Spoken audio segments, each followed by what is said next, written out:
우리 사람은 때가 다 있죠. 때로는 머물러 있어야 할 때가 있습니다. 마치 광야에서 이스라엘 백성들이 광야 생활을 하고 있었을 때 그 광야를 벗어나면 안 돼요. 그 광야에서 머물러 있어야만 됩니다. 그리고 또 때로는 떠나야 할 때가 있어요. 아브라함이 하나님의 명령을 받고 떠나고, 그리고 또한 한 발을 내디뎌야 할 때가 있습니다. 마치 이스라엘 백성들이 요단강을 건너갔을 때 한 발을 내디뎌야 그 강을 건널 수가 있어요. 사람들에게 있어서는 항상 뭐든지 이렇게 때가 다 하나님께서 정해주셨듯이 이렇게 있습니다. 근데 그때는 누가 정하냐면 내가 정하는 것이 아니라 하나님께서 정하게 되어 있습니다. 그래서 우리가 무언가 때가 돼서 뭔가 행동의 결정을 내릴 때 내가 결정을 하고 내가 뭔가 결정권을 가지고 시작을 하게 되면 항상 문제가 생기거나 또 불안하거나 심리적인 어떤 압박감이 찾아오기도 해요. 그러나 하나님께서 결정하셔서 하나님께서 상황들을 만들어 나가실 때 그것을 결정해서 나갈 때는 순조롭게 일이 진행되는 것을 많이 경험하게 됩니다. 그래서 저도 인생을 그렇게 여러분들처럼 많이 살지는 않았지만 뭔가 믿음의 결정을 내리거나 뭔가 이렇게 발을 내디려고 했을 때에 항상 기준을 세워두는 것은 우리가 결정하지 말자. 하나님께서 그 상황을 만들어 가시도록 기다리자. 이제 그거를 어떻게 보면 철칙으로 이제 결정을 해놓고 지내기도 합니다. 그래서 사람들마다 다 그때가 다 있을 줄로 압니다. 그러나 모든 것의 결정권은 하나님께 맡겨두고 하나님께서 결정하시는 대로 우리가 성령을 받았고 하나님의 은혜로 말미암아 구원받은 백성이라 한다면 우리 마음판에는 이미 성령님이 계신 것을 알고 있습니다. 그래서 우리 안에 계신 성령님께서 그 마음을 주시죠. 가야 할 때와 머물러야 할 때와 기다릴 때와 이 모든 순간순간들을 우리로 하여금 알게 하십니다. 그래서 그때 믿음의 반응을 보일 때가 진짜 믿음인 거죠. 할 수 없는 상황 가운데서도 가야 되는 그런 마음을 주시면 갈 수밖에 없는 그것이 믿음인 것이고, 가야 되지만 내가 머물러야 하는 것을 하나님께서 원하신다고 한다면 머물러야 되는 것이 믿음의 결정이고 믿음의 순간인 것입니다. 그래서 선교사님들이 그런 어려움에도 불구하고 그 결정을 내려서 가는 것은 본인의 결정이 아니라 하나님께서 그 마음을 주셨기 때문에 가는 거죠. 그래서 목회 현장 속에서 저도 보면은 수많은 그런 갈림길에 올 때가 참 많이 있어요. 그럴 때마다 하나님께 자꾸 묻죠. 제가 계속 가야 됩니까? 말아야 됩니까? 그러나 분명히 그때마다 하나님께서 주시는 것은 제 마음 가운데 어떻게 역사하시는가, 이제 그것을 경험하게 만드십니다. 오늘 본문의 말씀에는 야곱 같은 경우는 이제 떠나야 되는 그런 상황이 주어지게 된 거죠. 이것은 야곱이 결정한 것이 아니라 하나님께서 이미 야곱에게 약속을 주셨던 거예요. 그리고 야곱 안에 이미 성령님이 계시기에 그 마음 가운데 떠나야 되겠다라고 하는 그런 마음을 또 움직이게 하신 것이죠.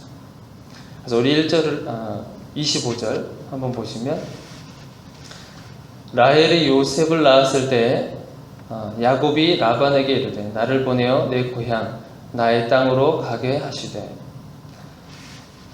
그래서 야곱이 요셉을 낳았을 때 이제 자기의 땅으로, 자기가 고향으로 가겠다고 라반 삼촌에게 얘기를 합니다. 여기서 고향과 땅은 어디를 얘기할까요? 하나님께서 야곱을 만났었던 장소가 있습니다. 창세기 28장 한번 보시면 28장 15절을 한번 보세요. 형 에서를 피해서 도망하다가 갔던 장소가 있습니다. 28장 15절에 보면 우리 함께 읽어보겠습니다. 내가 너와 함께 있어 내가 어디로 가든지 너를 지키며 너를 이끌어 이 땅으로 돌아오게 할지라. 내가 내게 허락한 것을 다 이루기까지 너를 떠나지 아니하리라 하신지라. 그래서 19절에 보니까 그곳 이름을 뭐라고 부르냐면 베델이라 하였더라. 그러니까 여기서 야곱이 가고자 했던 곳은 베델이라고 하는 곳입니다. 그 베델은 너무나도 야곱에게 있어서 중요한 장소였죠. 하나님을 만나게 되는 사건이었죠. 하나님을 만나게 되는 사건. 야곱의 인생을 우리가 보면 참 힘든 인생이었잖아요. 도망자 신세. 그래서 목숨을 피하고 삼촌 라반의 집에 가서 거기서도 라반에게 의해서 참 고생했어요. 아내를 맞이하기 위해서 14년이라는 시간을 흘려보내고, 그리고 우리가 오늘 읽지는 않았지만 내일 본문에도 보면은 10번이라고 하는 그 품삯을 라반이 제대로 주지 않았던 거죠. 그의 인생 가운데서는 라반의 집에서는 광야와 같은 곳이었어요. 떠날 수도 없었고 계속 있어야만 되는 곳이었어요. 그러나 그곳에서 계속해서 그런 억압과 그리고 속에서 스물스물 올라오는 분노와 이런 모든 것들을 다 참아내며 여기까지 오게 된 겁니다. 야곱의 입장에서 이제 떠나야 될 때가 되긴 됐죠. 지금 요셉을 낳았을 때가 됐으니까 적어도 25년 이상은 되지 않았을까라는 생각이 들어요. 야곱이 11번째 아들이잖아요. 물론 그 앞에 장에서 보면은 아내 레아와 라헬 그리고 그 여종들을 통해서 아들을 계속 낳잖아요. 그것을 보면 적어도 이 라반 삼촌의 집에서 적어도 25년 이상을 살지 않았을까.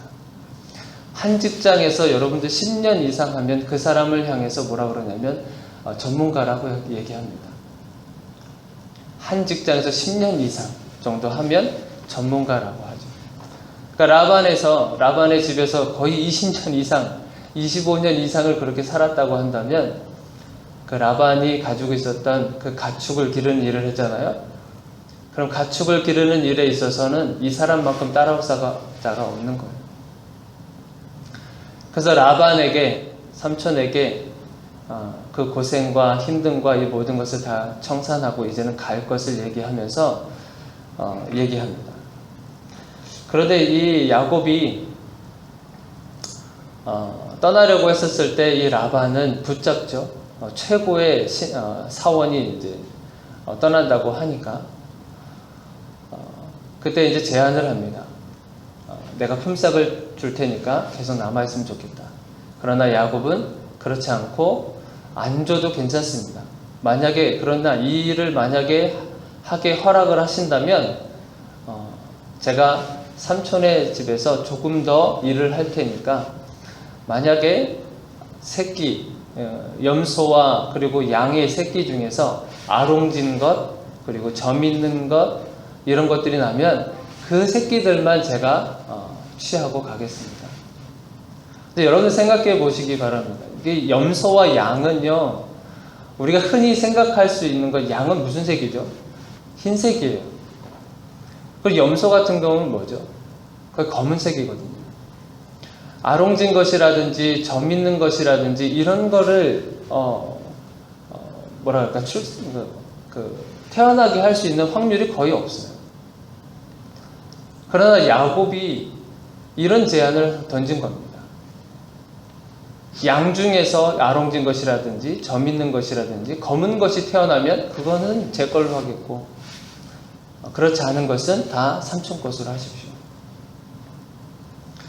야곱이 바보여서 그랬을까요? 여러분들 생각에 야곱이 바보 같은 건가요? 야곱의 인생을 쭉 돌아보면 야곱은요, 굉장히 똑똑한 사람이에요. 사람의 마음을 읽을 수도 있는 사람이에요. 저 사람이 어떤 생각을 가지고 있는가, 그것도 읽어낼 수 있는 사람이에요. 굉장히 똑똑하고 지혜로운 사람이기도 합니다. 그런데 어떻게 이런 것을 제안을 했을까?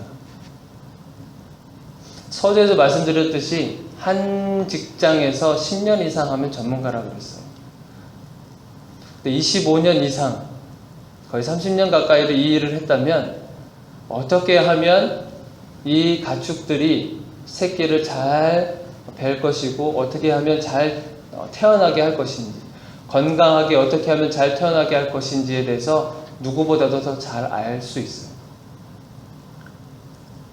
그리고 또한 아롱진 것과 점 있는 것이 우리가 생각했을 땐 없을 것 같은데 라반의 가축을 보면은 있었다는 것을 우리가 알 수 있어요. 어디서 보시냐면 35절 한번 보세요. 야곱이 그런 제안을 했었을 때 라반의 한 행동이 있어요. 라반이 어떤 행동을 했냐면, 자, 35절 한번 보세요. 그날에 여기서 그가는 라반을 얘기합니다. 자, 그날에 그가 순념소 중에 얼룩무늬 있는 것과 점 있는 것을 가리고 암염소 중에 흰 바탕에 아롱진 것과 점 있는 것을 가리고 양 중에 검은 것들을 가려 자기 아들들의 손에 맡기고. 그러니까 이 라반의 가축 중에서 지금 그런 것들이 있다는 거예요, 없다는 거예요? 있다는 거예요. 그러니까 라반의 가축을 기르고 보호하고 이렇게 하는 과정 가운데 이 야곱은 어떻게 하면은 이런 것들이 태어날 수 있는가라는 것을 어느 정도 알고 있었던 거예요. 이것이 과학적인지 아닌지는 잘 모르겠습니다. 구전되어 온, 조상들로 해서 구전되어 온 그런 이야기일 수도 있어요. 그러나 분명한 사실은 라반의 가축 중에 이런 것들이 있다라는 거예요. 그래서 이것을 라반도 눈치를 채고 무슨 행동을 했냐면 이런 것들만 따로 떼어서 자기 아들들에게 맡긴 거예요. 만약 이런 것들이 섞여서 자기네들끼리 교미를 해서 그러면 그런 새끼들이 나타날 거 아니에요. 그러니까 그것도 아예 처음부터 그냥 싹을 잘라버린 거죠. 야곱이 그냥 바보처럼 그런 제안을 한 게 아닙니다. 야곱은 어느 정도 알고 있었던 것 같아요. 그러나 우리가 여기서 중요하게 볼 것은, 물론 야곱이 경험을 통해서 그런 것들을 알고 지식도 알고 풍부한 경험 속에서 나온 것이 있다 할지라도 마지막에 야곱이 뭐라고 고백을 하냐면, 오늘 본문 말씀은 아니지만 내일 본문 말씀이에요. 우리 31장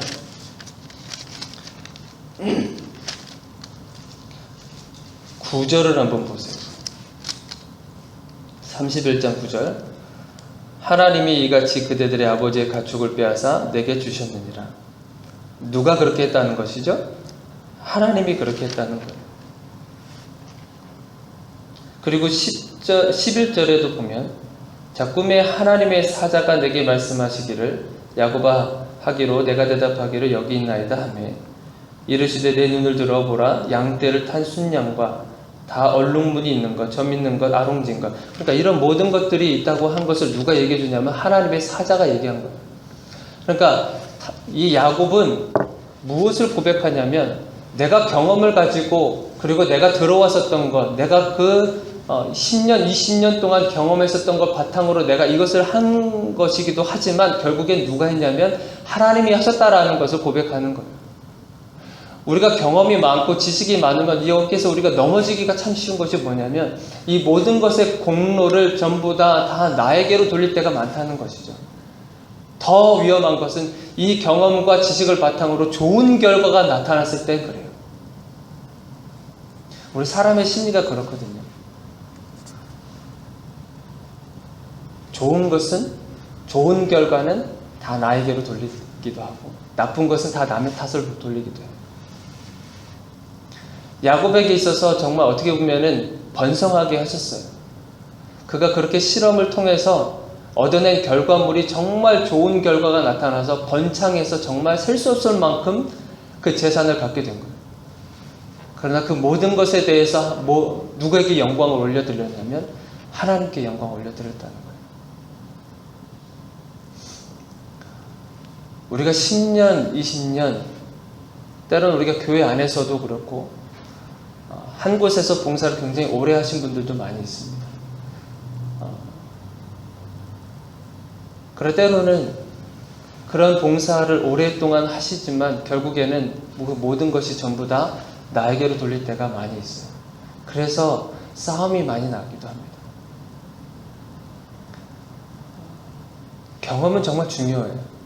모든 공동체에서도 그렇고 가정 내에서도 그렇고 교회 안에서도 지식과 경험은 너무나도 중요합니다.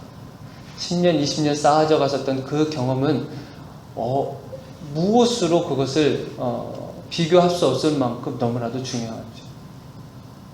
그러나 가장 여기서 더 뛰어넘어가야 되는 것은 무엇이냐면 이 모든 것의 공로를 전부 다 하나님께 올려드린다는 것이 중요한 것이죠. 저도 어떻게 보면은 이 목회의 길을 이제 10년, 이제 15년 이렇게 이제 흘러가고 있는데 가장 저에게 이제 채찍이 되는 것이 뭐냐면 사역이 잘 될 때 사람들의 칭찬이 있을 때가 있어요. 그리고 사람들이 정말 좋아해 줄 때가 있어요. 그럴 때 저도 모르게 어깨가 으쓱해지는 경우가 있습니다. 기분이 좋잖아요. 칭찬받으면. 그럼 순간 저도 모르게 어깨가 으쓱해지면서 난 참 괜찮은 사람이야. 그럴 때가 많아요. 근데 모든 칭찬과 공로가 있었을 때 저희 장모님이 기도원 원장님이신데 저에게 그런 말씀을 해주신 적이 있어요. 임 목사 뭐 이렇게 칭찬을 딱 누군가 받으면 저는 칭찬받을 때 굉장히 어색해요. 그래서 참 어색하다고 저희 장모님한테 얘기를 해요. 그럼 장모님 뭐라 그러시냐면 임 목사 그거 어색해하지 말고 하나님께 영광 올려드립니다. 이렇게 얘기하라고 하시더라고요. 하나님께서 하신 것입니다. 하나님의 은혜입니다. 알면서도 입으로 나오지가 않는 거예요. 그래서 우리가 야곱과 같이 이런 경험과 수많은 어떤 노하우가 쌓여졌을 때에 거기서 나오는 모든 결과물들에 대해서 하나님께 영광 올려드리는 그러한 저와 여러분들이 되기를 주님의 이름으로 축원드립니다. 기도하겠습니다.